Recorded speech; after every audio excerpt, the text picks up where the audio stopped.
bakunzi ba Emi Pro Media, abakunzi ba Kiliziya Gatolika umubyeyi wacu, ari nayo operating system dukoreramo abari muri diaspora ndetse n'abari mu Rwanda. Kristo Yezu akuzwe. Gahunda Iteka ryose. irakomeye. Gahunda tuba turi muri cyo bita Catholic Church Entertainment. Entertaining abantu murabimenyereye mu ndirimbo zacu zisubiyemo ku buryo bugezweho, ndetse no ku kwemera kwacu tubatumirira abasaseridoti batandukanye, batubwira ku ngingo zitandukanye zo kwemera kwacu.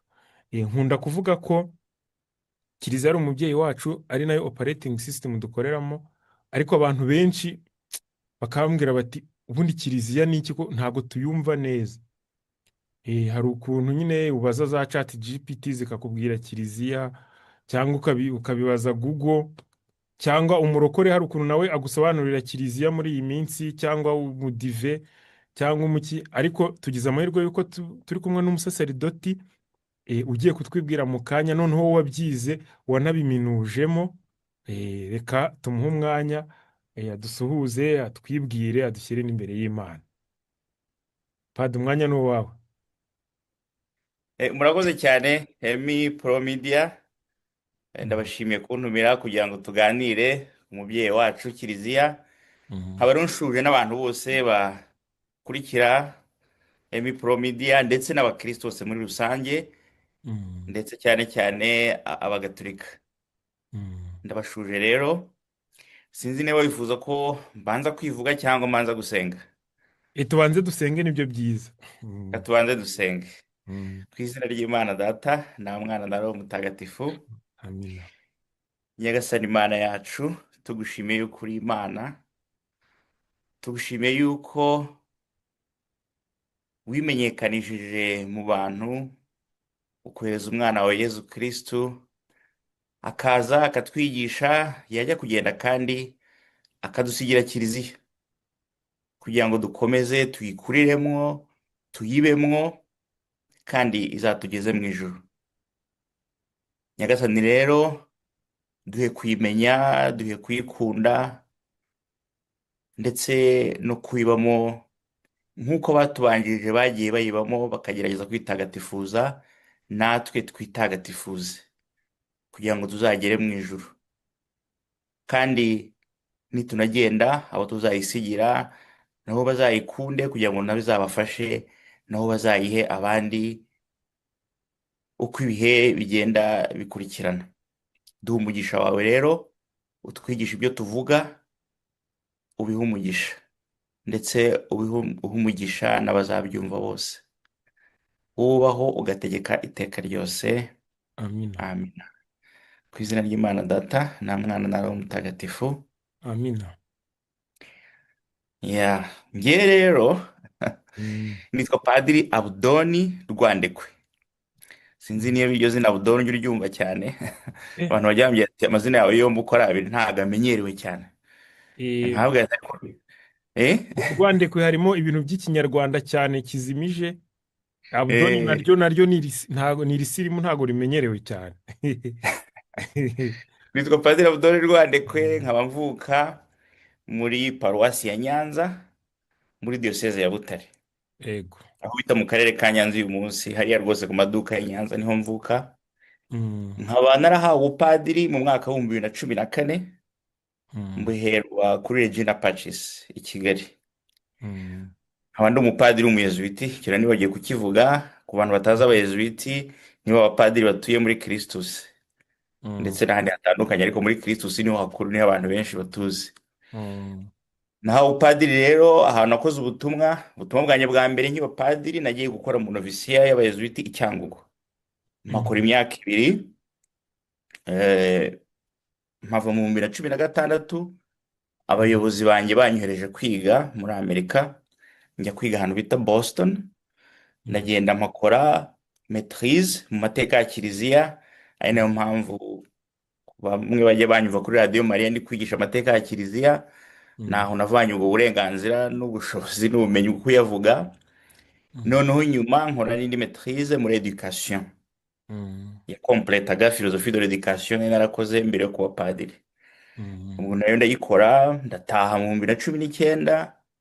abayobozi banyohereza kwigisha muri Zimbabwe ahantu dufite universite y'abayezuwiti bita yego. ngo ni Arupe Jesuit University. Mm, Ubu kuva icyo gihe rero kugeza uyu munsi niho navuga mbarizwa, niho nigisha. mm, Gusa muri 2022 mu 2022 n'ubundi abayobozi banjye bansabye gukomeza gukora doctora mm, muri education. Ubu mm, rero nkaba naragiye niga nigisha, kwigisha ntabwo nabihagaritse, hari igihe nigisha online, hari igihe nsimbuka nkajyayo. Nk'ubu nari maze amezi ane, namaze ibyumweru bitanu muri Zimbabwe, mara ibindi bitanu muri Cote d'Ivoire, ndi gukora ubushakashatsi bwa doctora yanjye. Ubu rero ndi muri San Francisco muri leta ya California muri mm. leta zunze ubumwe za Amerika, aho naje kureba mwarimu wanjye uyobora doctora kugira ngo mpresente ubushakashatsi bwanjye, ndebe ko yambwira ati urarangije mvira ahangaha.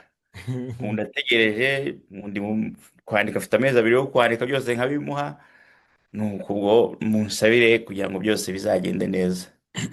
Wenda ikindi nababwira mbere yuko tuganira ni uko maîtrise yanjye mu mateka ya Kiliziya nayivanyemo igitabo. Eh, Igitabo ngira ngo urabisoma. gutyo gutyo, Bishop Leon Paul Class Class. and the Paradigm Shift of Priesthood in Rwanda. Yego, nabisoma. Eh, Yego, ubwo voilà. bisobanuye iki kugira abenda batumva icyongereza?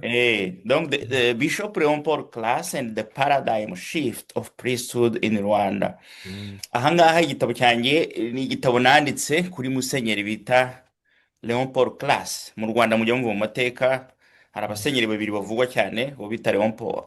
mm, Uwazanye Kiliziya mu Rwanda bamwita Hirt, mm, Monseigneur Joseph Hirt.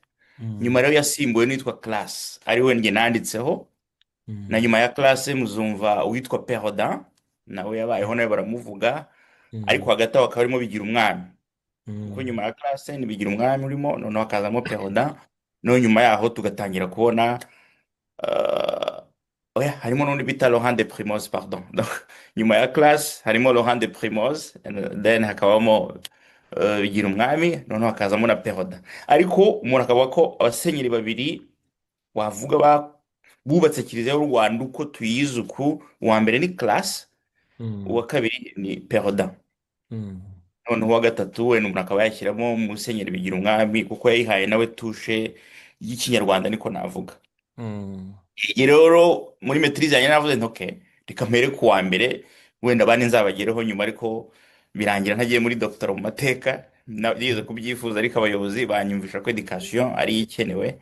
Umva, mm, twebwe turi abapadiri, twiga ibyo Kiliziya ikeneye kudukoresha, ntabwo umuntu yiga gusa ibyo yikundira. mm, Iyo bambwira ngo yiga ibyo wikundira nawe kwigira amateka, mm, ariko ubu nagiye kwiga ibyo umuryango ukeneye. mm, Ubwo rero naho nanditse kuri Class, nandika ku uburyo yateje imbere Kiliziya y'u Rwanda, cyane cyane mu kwigisha abapadiri, mm, mu guforoma abapadiri no kubigisha, ndetse n'uburyo yabanye n'umuco nyarwanda, ndetse n'u Rwanda nk'igihugu cyari kiyobowe n'Ababiligi icyo gihe, ariko kiri no kwitegura kuzigenga no kuzabaho nk'igihugu cyigenga. Muzi ko Kiliziya Gatolika ariyo yatangije ibintu byo kwigisha Abanyarwanda, ndetse mm, abapadiri bari mu bantu ba mbere bize mu Rwanda, ndetse bagenda bagira na influence zikomeye mu buzima bw'u Rwanda butandukanye. Aha mm, rero nanditse nerekana Class uburyo ibyo bintu yabigizemo uruhare, ndetse n'aho yaba yaragize uruhare umuntu yavuga rutari rwiza, mm, kubera ko abantu iyo umuntu ari umuyobozi afata decision nyinshi zitandukanye, zimwe zikaba nziza, izindi zikaba mbi, atari uko yabitekereje ngo bibeho, ahubwo ari uko wenda hari ibintu atagiye akonsidera ari gufata izo decision.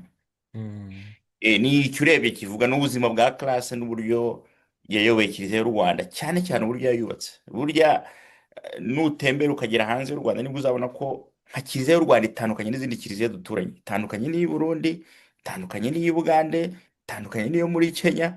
Iyo mm, urebye uhita ubonamo iyo tushe ya Class ukuntu yayubatse. mm. None ikindi Kiliziya y'u Rwanda si ibanga, iri mu zikomeye buriya navuga muri Afurika. Ndi kubyumva padi. Mbere y'uko tugeraho, nari ngize ngo Mm. yenda u Rwanda turaza kurugeraho yenda nyuma, nko mu gice cya gatatu. Watubwiye ko uri umupadiri w'umuyezuwiti. Hari Eh, abantu bajya bambwira ngo uzatubarize, hari igihe umupadiri w'umuyezuwiti, ngo umubarinabite, ngo umurogasiyoniste, ngo abadiyoseze.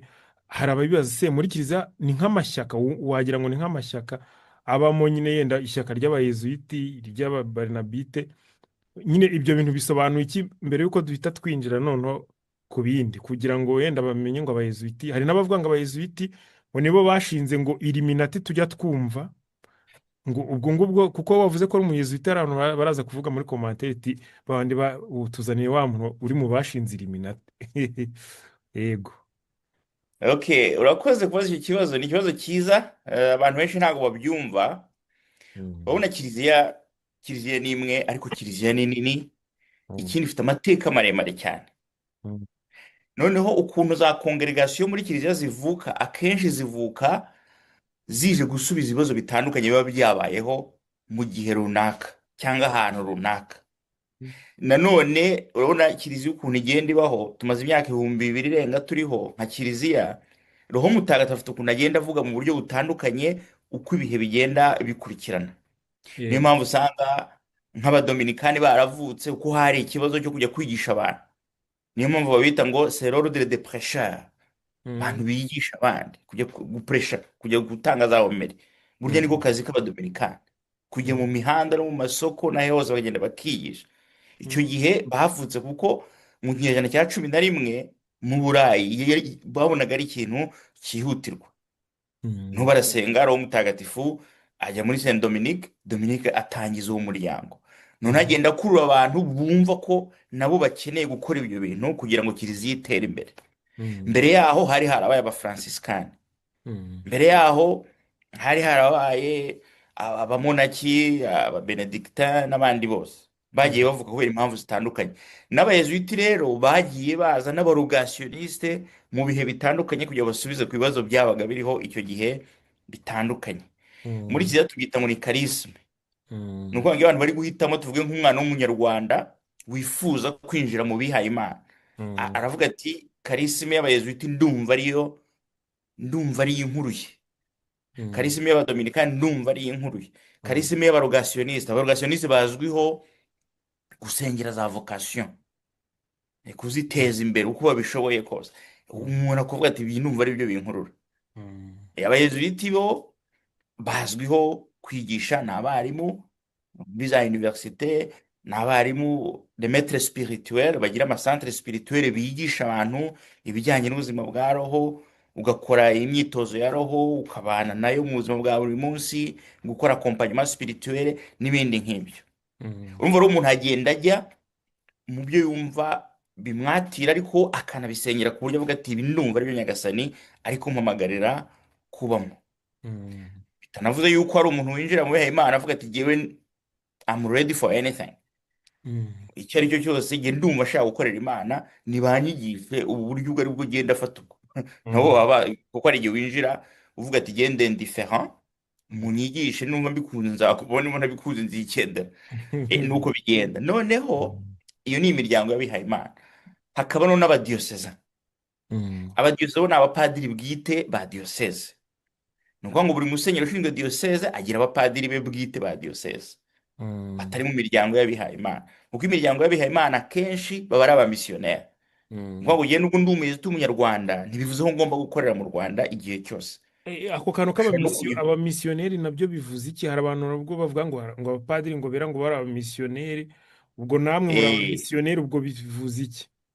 abamisiyoneri uvuga ngo winjira mu muryango, ariko ukaba ushobora gukorera ahantu hose umuryango uzifuza kukohereza.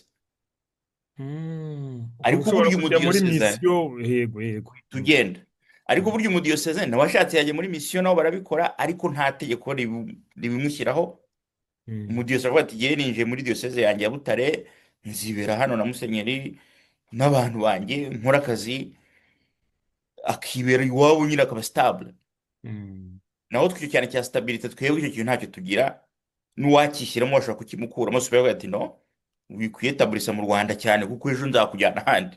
mm, Ariko umudiyoseze ashobora kwitaburisa iwabo, avuga ati ushobora no mm, guhinga akorora n'inka bikaba ibye akabikora, kandi agakora n'umurimo w'Imana. mm, Ariko ugiye burya niba nk'umunyarwanda amaye nk'inka, mm. mu by'ukuri ntabwo iba ari iyanjye, ihita iba iya congregation, kuko nta na rimwe mba nzahaba ngo nyiteho.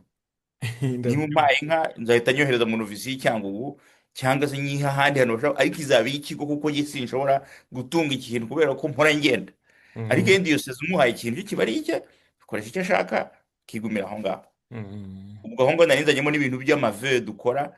Iyo uri umumisiyoneri ukora amave atuma Justin mugira iyo liberite yo kugenda, ariko Mhm. umudiyoseze ntabwo ayo mave yayakora, nta nubwo yategetse. Mu masezerano mugira, ubwo turacyari muri introduction, ibyo ni Mm. ibibazo bantumye nzakubaza. Hari donc abarorigiye mwebwe niko watubwiye, mugira Eh, mu masezerano mugira harimo icyo bita chasteté. aha. Chasteté mu kinyarwanda bavuga ko ari nk'ubumanzi, Ubumanzi. cyangwa kuba Eh, uri isugi yenda ku babikira. ni ubumanzi. Ibyo kuba isugi byo ni ikindi kintu. Ibyo Ego. ni ibyo kwa muganga cyangwa se Eh, isugi noneho spirituel n'ubumanzi. mm, abadiyoseze turacyari muri introduction. Abadiyoseze bo aho ngaho mwe musezerana chasteté, bo basezerana icyo bita seriba.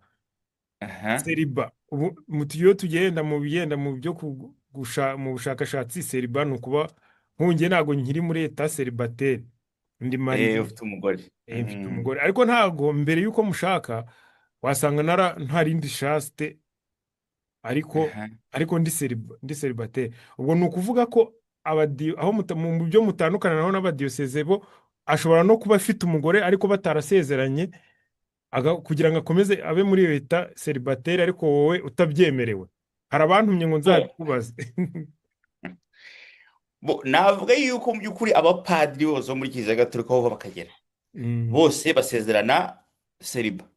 mm, kuvuga ngo uri umupadiri wa kiliziya gatolika ikoresha tradisiyo y'abaromani, kuko mm, tugirana n'andi matradisiyo menshi muri kiliziya aho mm, abapadiri bagira abagore, mm, ariko ikomeye muri kiliziya ni iyo ngiyo y'abaromani, ita abantu batagira abagore kuva mu kinyejana cya 12. Aho mm, rero abapadiri bose bava bakagera, yaba umuhoriji yaba umudiyoseze, bose mm, seriba ni ukuvuga ngo ni mu rwego rw'amategeko eta civile yawe, mm, ntabwo ugomba kugira umugore. mm, Umudiyoseze ntagomba kugira umugore, mm, ndetse n'umurorije ntagomba kugira umugore. mm, Noneho iyo bigeze muri chastete, love de chastete yo, ubwo ni ukuvuga ngo ikora ku mubiri wawe, igakora ku mutima wawe, igakora mu mico yawe n'ibindi bitandukanye. mm, Ntabwo chastete ari sexe gusa, abantu bahita bumva ko ujyanye wenda n'ibijyanye na sexe, mm, birenze ibyo ngibyo. Ni mm, ukuvuga ngo chastete, twebwe mu bihaye Imana dutegetswe kubana n'abandi. Umudiyoseze burya nta tegeko rimutegeka kubana n'abantu. Ashatse yakubaka inzu ye akayibamo wenyine, akorora inka ze, akazanamo mushiki we cyangwa se akazanamo mama we bakibanira, ibyo umudiyoseze arabyemerewe. mm, Twebwe abarorije ntabwo ibyo tubyemerewe. mm, Ariho chastete igera ikagera no ku mutima, ari naho bavuga bati niyo mpamvu iyo chastete ntugomba kuba atashe ku bintu, niko navuga. mm, Ariko urumva baba bari guprepara kuzaba umumisiyoneri. Ni ukuvuga mm, ngo niba ndi umunyarwanda mba muri kominote, iyo chastete ifasha ibintu byinshi. Simbatashe ku modoka, simbatashe ku mafaranga, simbatashe ku cyumba iki n'iki, simbatashe ku tuntu tunutu, bikazamfasha ngo nibantuma mpaguruke ngende. mm, Donc chastete c'est au niveau, nk'uko nabivuze, y'umutima, au niveau y'umubiri, ndetse n'uburyo utekereza ubuzima bwawe, kumva ko donc ugomba guhora uri ready yo kugenda. mm, Ariko seriba yo ni au niveau de l'état civil. mm. Ariko Ni ntago, nk'uko itegeko. nabivuze, umudiyoseze ibyo bintu byashatse byo kuvuga ngo agomba kwibombarika, niba abana n'abandi bapadiri agiye gutya, abishatse yabikora, ariko nta n'itegeko ribimusaba. Mm. Twe ariko ntago, twe n'itegeko ntago ari ukuvuga ngo ni ukubishaka. Umuyezuwiti Mhm. udashaka kubana n'abandi bayezuwiti muri kominote ngo abeho muri ubwo buryo bwo navuga kwibombarika mu kinyarwanda, kubanira abandi neza, kugira gutya, ubwo uvamo ukigira muri diyoseze, Mm, ukishakira liberite yawe irenze iyo ngiyo. mm, Donc chastete ntago irangirira gusa kuri sexe, kuko no muri celibat la chastete nayo irimo, iri implicite. mm. No muri No muri celibat la chastete ya sexe nayo irimo, iri implicite. Ni ukuvuga ngo niba muri etat civil utemerewe kugira umugore, nta mm. nubwo wemerewe nyine kubana n'umugore.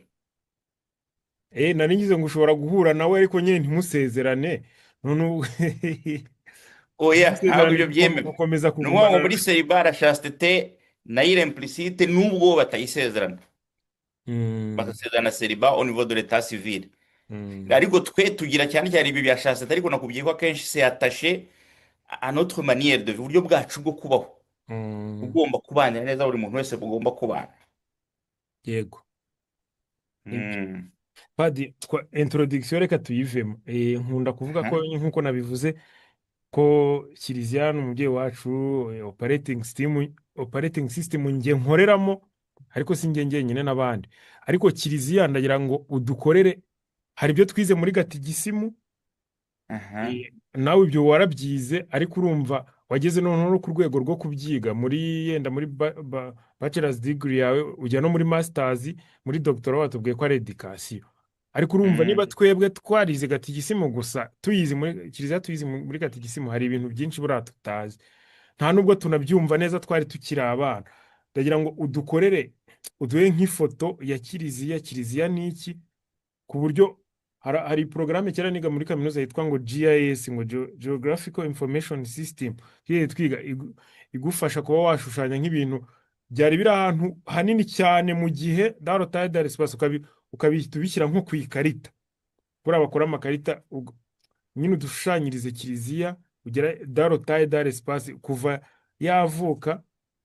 Unatubwire, hari akantu keza batubwiye, wavuze ngo kongregasiyo ivuka hari ikibazo ije gukemura mu Mm. gihe runaka. Kiliziya yo kuko ifite igihe yatangiriye, ni ikihe kibazo? Kuki yavutse? Byagenze bite? Mbere yaho byari bimeze bite? None kugeza ubu ngubu ubwo, ariko n'ibibazo bantumye kukubaza hagati aho ndagiye ngenda mbikubaza. Mm, Urakoze. mm, Ngira ngo nk'uko nabikubwiye, ubusanzwe wenda hari abanzi nkora ibiganiro kuri radiyo Mariya. mm. Icyo kibazo mbarira rero, maze gukora ibiganiro birenze 40, ntabwo ndagisubiza ngo nkirangize. Ni ikibazo kinini mu by'ukuri, umuntu adashobora gusubiza mu munsi umwe. Mm, Ariko wenda ibi twabifata nka introduction, kuganira no kuganira guhoraho, umuntu yaganira n'ikindi gihe. mm. Ariko wenda kiliziya, mbere y'uko tujya mu mateka, tukareba kiliziya icyo ari cyo. Mm, Ubu ngubu hari amadokima menshi adusobanurira kiliziya icyo ari cyo, ariko ubu dokima tugenderaho itubwira kiliziya icyo ari cyo, nyuma ya Vatikani ya kabiri, iriya nama nkuru ya kiliziya yabereye Vatikani, kuko ubu mm, niyo turi kugenderaho, yabaye hagati ya 62 na 65. mm, Hari dokima basohoye bita ngo ni Lumen Gentium. Iyi mm, niyo dokima itubwira kiliziya icyo ari cyo, ndetse n'uko kiliziya ibaho, uko ikora. mm, Iyo dokima rero umuntu yayigenekereje mu kinyarwanda, yavuga ngo umutwe wayo wa mbere n'umutwe wa kabiri niho dusanga icyo umuntu yakwita nka definisiyo ya kiliziya. mm, Umutwe wa mbere uvuga ko kiliziya ngo ni ihuriro ry'abantu bagizwe umwe n'ubumwe buturuka ku Mana Data, kuri mm, Yezu, ndetse no kuri Roho Mutagatifu. mm, Kiliziya kandi ikitwa umugeni wa Kristo, mm. cyangwa umubyeyi w'abantu bose, Yego. cyangwa umuryango w'abahujwe no gusenga. Mm, Umutwe wa kabiri wo ushimangira ko kiliziya ariyo Isiraheli nshya, mm, ikaba ihuriro ry'abana b'Imana, mm, ryatangijwe na Kristo we ubwe akiri hano ku isi. mm, Wenda iki turakigarukaho, wahoze umbaza aho kiliziya yaba itandukanye n'andi matorero yandi tuzi, mm, ko mm. kiliziya ivuga ko rwose yatangijwe na Yezu Kristo. Hari indi torero ribaho ku isi Oui, rivuga oui. ibyo bintu. Domaine de définition ifite aho imbibi zigarukira he? Ibyo Eh, byose, yego. Yo rero ni Kristo ubwe wayitangirije, niko kiliziya yiyumva, nuko yize. Mm, Nta rindi dini ku isi uzumva ry'abakristo uri kubwira ko ryatangijwe na Kristo. mm. Bazakubwira ko batangijwe n'undi muntu, ariko kiliziya niyo nyungu, twebwe ni Kristo ubwe wadutangije. Aho hantu harakomeye Noneho padi, aho hantu harakomeye. Nta rindi dini rizavuga ko ryatangijwe na Kristo. hari iryo urumva se. Abaprotesita batangijwe, bavuga ko batangijwe n'uwitwa Luteri. Mm. Abangirikani nabo ngo bigira ibintu by'umwami, ngo ahantu muri Angleteri gutyo. Eh. Nibyo padi, ibintu uvuze bishobora kuba ari byo. Mise mbitekereza.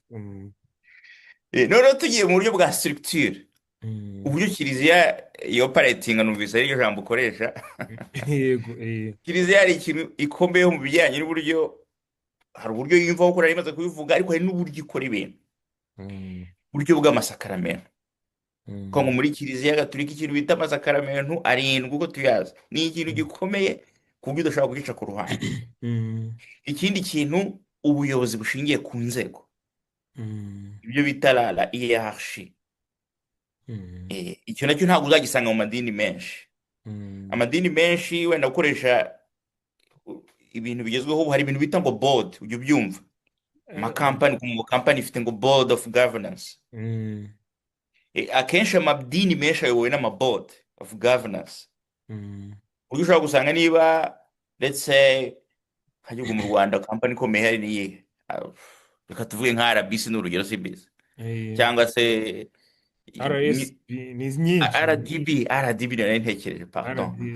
RD, Iba ifite umuyobozi wayo, si byo se? mm. Ariko ifite na board of governance, abandi bantu, group y'abantu bari hejuru y'uwo muyobozi Mm. bafata ibyemezo, bashobora no kumukuraho bakazana undi. Mm. Akenshi amadini y'abakristu yandi atari kiliziya gatolika ni uko akora. Eh. Usanga hari muri congregation rituyemo abantu bari hejuru y'umuyobozi, iyo hari ibintu akoze batabishaka bamukuraho. Muri Mm. kiliziya gatolika ntabwo ari uko bimeze. Natwe tugira concile, Mm. icyo kintu kiba gikomeye muri kiliziya gishobora kuba cyasunika papa. Mm. Ariko papa yewe kiliziya nta board of governance ibaho ishobora kugenda ngo imukureho. Eh. Ni ngombwa iki? Kandi noneho ikintu gikomeye muri iki gishobora gusunika papa ni concile, kandi concile ni papa uyitumira. ubwo rero ntabwo yatumira ikintu cyamukuraho. Urumva rero iwacu se, urumva ko icyo kintu cya hierarchie n'inzego iwacu kirakomeye. Papa burya nawe ashobora kuvaho, nabyo birashoboka, ariko Mm. mekanizmu ikuraho papa iragoye cyane kuruta yuko musenyeri wa Canterbury mu Bwongereza bamukuraho. Mm. Uriya uyobora abangilikani, uriya ashobora gukurwaho fasiro n'umwami yamuvanaho. Yego. Ariko mu kiliziya papa akurwaho na konsile, kandi konsile niwe uyitumira. Ubwo noneho iyo kwasiyo urumva wayikora ute? irakomeye cyane. Nta wundi muntu ufite uburenganzira bwo gutumira konsile. Ni Mm. ukuvuga ngo inama nkuru ya kiliziya Mm. ni papa iyitumira, ni nawe nyine ufite uburenganzira bwo kumukuraho. Mm. Bivuze ngo abonye hababa ntabwo yayitumira. iri kubyumva. Mm. Urumva icyo kintu cya hierarchie iwacu muri kiliziya kirakomeye, ndetse n'amasakaramentu. Ubwo rero umutwe wa gatatu uvuga uburyo abantu buzuzanya muri kiliziya bitewe n'inshingano bahawe. Mm. Inshingano, icyo kintu cy'inshingano, inshingano muri kiliziya zirubahwa kuruta uko zubaha ahandi. Mm. Abasenyeri, abapadiri, abadiyakoni, abihayimana, Mm. abarayiki, ababyeyi, abana, muri kiliziya ni icyo kintu nyine cy'inzego kibamo, ni uko kiliziya ikora. Mm. Umutwe wa kane wo ushimangira ko abarayiki kubera batisimu bahawe nabo basangiye ibanga n'abasaseredoti n'abapadiri, akaba ariyo mpamvu bagomba kugira uruhare rugaragara muri kiliziya. Mm. Umutwe wa gatanu wo wibutsa ko kiliziya yo yose aho iva ikagera ihamagarirwa ubutagatifu, Mm. ubutungane, kubera ko uwayishinze nawe ari mutagatifu. Mm. Buri wese agomba gushakisha uburyo yayitagatifuza mu kazi ke ka buri munsi, waba padiri, waba umubikira, waba umufurere, waba umuganga, waba umubyeyi, waba umwana. Mm. Umutwe wa gatandatu ukagaruka ko ku bihaye Imana kugira ngo babere isi ikimenyetso cy'ubudahemuka bwa Nyagasani, ndetse n'uwo muhamagaro twese duhamagarirwa ubutungane. Iyo tuvuze abihaye Imana n'abapadiri barimo cyangwa n'iyo amakongregasiyo? Bo abihaye Imana mu gifaransa bavuga le consacré. Mm. Aho ngaho ntabwo abadiyoseze barimo, Mm. ariko nabo bihaye Imana. N'ubwo iyo terime, kubera ko ikibazo kivuka, hari amagambo abantu bakoresha mu buzima busanzwe, Mm. ariko hari n'amagambo abantu bakoresha iyo bagiye mu by'amategeko. Mm. Iyo mvuze ngo ndi umukonsakire, ntabwo ari wowe gusa ngo nihaye Imana mu magambo, hari Mm. n'amategeko abikurikira.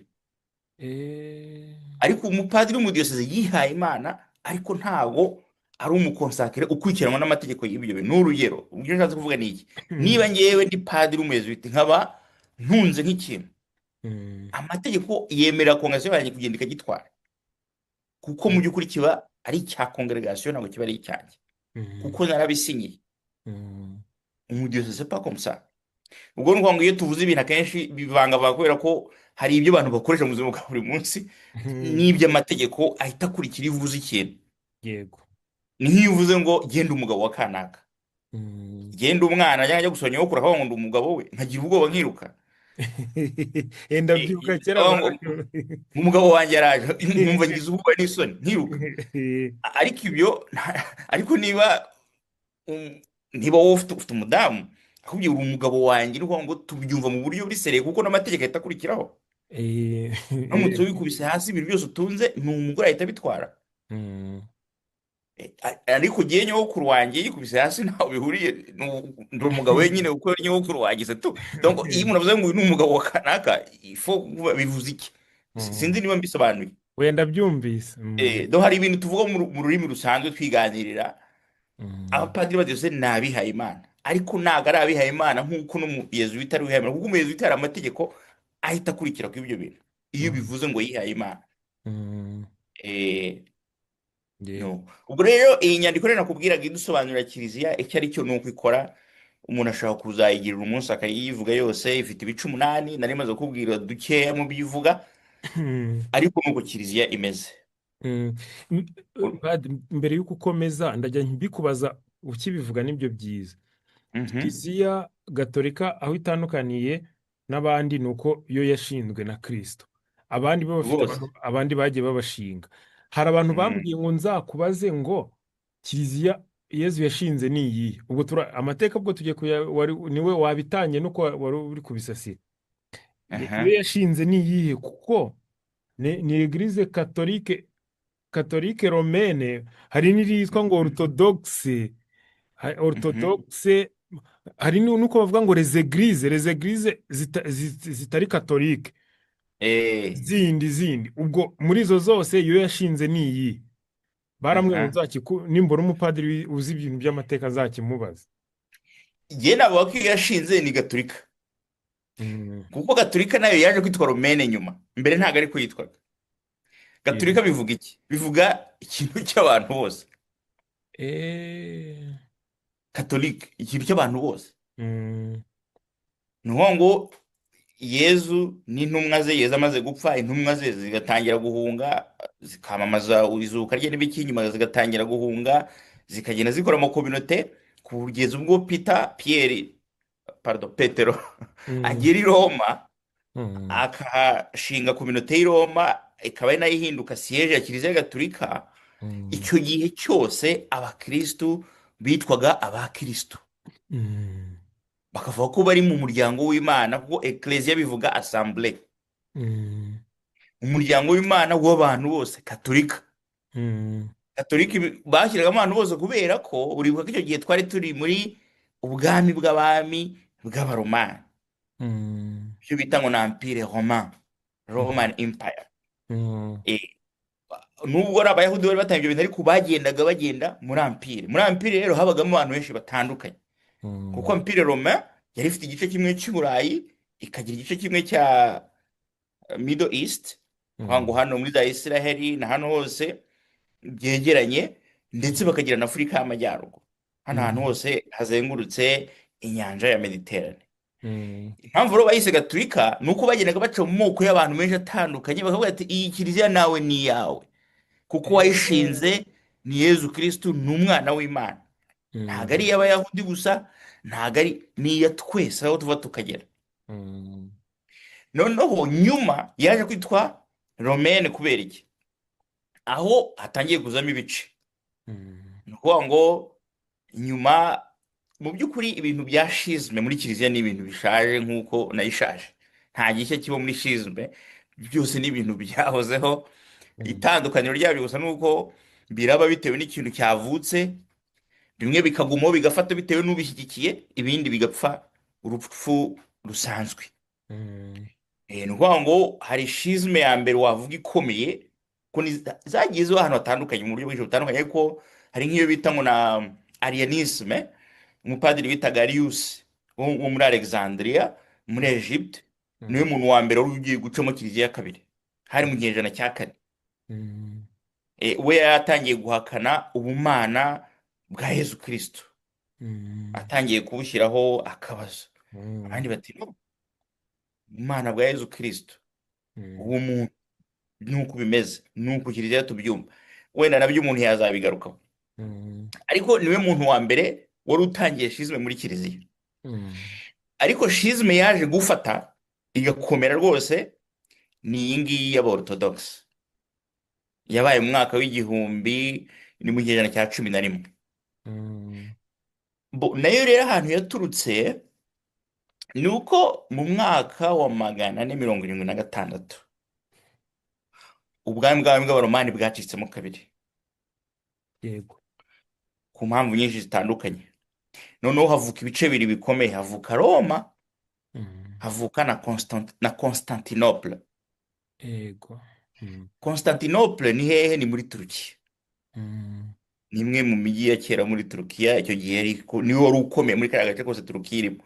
mm, wenda kugira ngo nibutse n'abakirisitu ahantu Turukiya iri uyu munsi, hariya bari abakirisitu gusa. ubwo ni eh, mbere y'uko isilamu ivuka.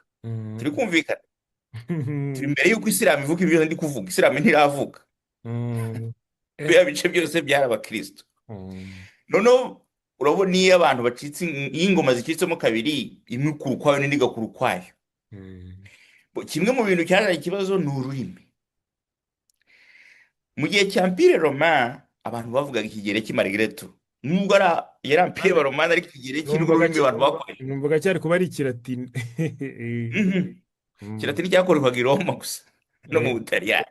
eh, ariko muri Empire ni ukuvuga ngo abaromani bari barafashe ahantu hose abasirikare, ariko guhindura ururimi birabananira, mm, bakomeza. kuko mbere ya Empire Romain hari harabanje Empire y'Abagereki.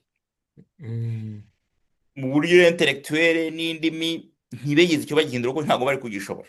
mm, ari nayo mpamvu isezerano rishya rya Bibiliya ryanditse mu kigereki. bya eh, bitabo 27 byanditse mu mm, kigereki, kubera ko ni rwo rurimi Empire yakoreshaga. mm, ubwo rero bamaze gutandukana, Empire icitsemo kabiri, Constantinople ikagenda ukwayo na Rome ikagenda ukwayo. mm, barakuze babaho gutyo nk'abantu b'abavandimwe bashwanye, niko navuga. mm, bakajya babona n'abavandimwe, umwe ashobora kugira gutya agafata umurima w'undi agafata uwe, bagakura mu buryo butandukanye kandi bavindimwe, mm, bafite ibintu byinshi bahuza, ariko bakajya banagirana ishyari, bakajya babyita guhigana harya, bakajya babaho bahigana. mm, babaho gutyo kugira noneho ubwo icyo bapfaga mu by'ukuri ni uko, ubwo ni ukuvuga ngo bamaze gucikamo kabiri, abaromani barakomeje, ndetse noneho ubwo bashyira n'imbaraga mu kilatini, eh, bakigisha abantu ahantu hose nabo bayobora. mm, kuvuga ngo Empire Rome icitsemo kabiri, kote y'uburengerazuba yose ifashwe na Roma, niyo izajya ihayobora, ni nabwo itangiye kwigisha ikilatini ahantu hose. n'Abadage n'Abafaransa n'abandi bose bazajya kwigisha ikilatini ku ngufu. mm, noneho abasigaye hirya muri kote y'Iburasirazuba nabo ikigereki barakigumana, banagikomeraho. mm. Abarotodogisi burya bavuga ikigereki, nirwo rurimi rwabo ofisiyeri muri kiliziya yabo. niyo rango noneho ofisiyeri. abaromani nabo bahita bahindura guhera uyu munsi, bati ba ikilatini. ubwo gihita gihinduka ikilatini gutyo. niyo mpamvu usanga Uburayi bwose bw'uburengerazuba, ubwo ikilatini cyo guhera uwo munsi mu kinyejana cya gatanu nibwo cyahise kiba ururimi, bararwempoza ruhinduka ururimi ofisiyeri rwa kiliziya. babaho rero, barakura barakura, ariko noneho bigeze mu kinyejana cya 10 batangiye kujya bashwana mu buryo bweruye, bagapfa ngo ninde uyobora undi. mu by'amategeko ati bisanzwe, se muri politike bisanzwe bitaraba tutarinjira mu bya roriji, kuko urumva wari umaze kumbwira ko ampire mu by'ubutegetsi bya politike yarabanje icikamo kabiri. tutari donc badisikitaga urayobora undi muri ibyo bya politike cyangwa mu bya oya, mu bya roriji. kiliziya, mu bya kiliziya Yego. politiki sinshaka kwinjiramo cyane. mu bya kiliziya badise bavuga bati diyoseze ikomeye kuruta indi ni iyihe? ni iyihe diyoseze igomba guhinda amategeko? twese turi abakristo, ariko dufite aho tugomba guhurira tukaganira ibintu. ninde uzajya ufite precedence, sinzi ninde uzaba ufite uburyo ayobora undi, kubera ko kera habagaho amadiyoseze menshi, ariko hakaba amadiyoseze 5 akomeye kuruta ayandi. habaga Roma, hakaba Constantinople, hakaba Antiokia, hakaba Alexandria na Yerusalemu. ubwo rero mu kinyejana cya cumi twahageze deja izo Alexandria yari yaramaze gupfa ko abayisilamu bari barahageze. mm, Antiyokiya nayo yari imaze kuvaho, yaracitse intege ariko nayo urebye itakigira imbaraga. Yeruzalemu abayisilamu baramaze kuhakandagira, mm, nayo itagikomeye. Hasigaye izi ebyiri arizo zihora zihigana ubutwari, bati ninde uyoboye abakristu b'isi yose. Roma mm, iti ni twebwe, kubera ko Petero yarabishatse ashaka gupfira aha ngaha. Aha mm, niho ahambye, niho mm, ubuyobozi bwa kiliziya buri. mm. Ibikorerwa aha nibyo byemewe n'amategeko, mw'ibyo mukora mugomba kuvana inspiration iwacu, n'amategeko mugomba kuyakura iwacu. Ariko none muri politiki no muri ekonomi bari bateye imbere kuruta abantu b'i Roma.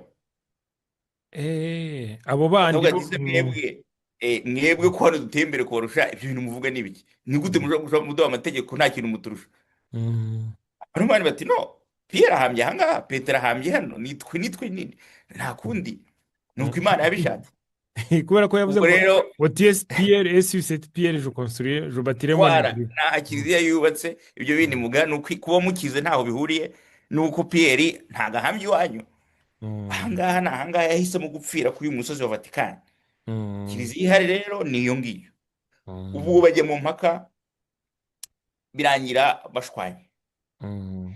Nabyo wenda umuntu yazabishakira. Ibi byose ndi kukubwira ni amatopiki umuntu ashobora Eh, kudevelopa umunsi wose. Yego turi kugenda mu ncamake. Rero nuko byagenze kugira ngo kiliziya ihinduke katolike romene. Ubwo ho Mm. niho bitangira, ariko ubundi kera nta romene yabagaho, ntaki, yari kiliziya gatolika. Oya Abakirisitu bose ndabyumvise. b'isi yose aho bava bakagera buri wese arakaza neza. Mm. Nyuma rero batangiye gucikamo ibice, nibwo bamwe batangiye kwita katolike romene, abandi katolike orthodox. Noneho nyuma muri ya katolike romene noneho haza gucikamo ikindi kintu gikomeye mu 1540, abaprotesitanti. Abaprotesitanti. Abaprotesitanti bo ni ijambo proteste. Protesta ni ikimenyarwanda. Guhakana.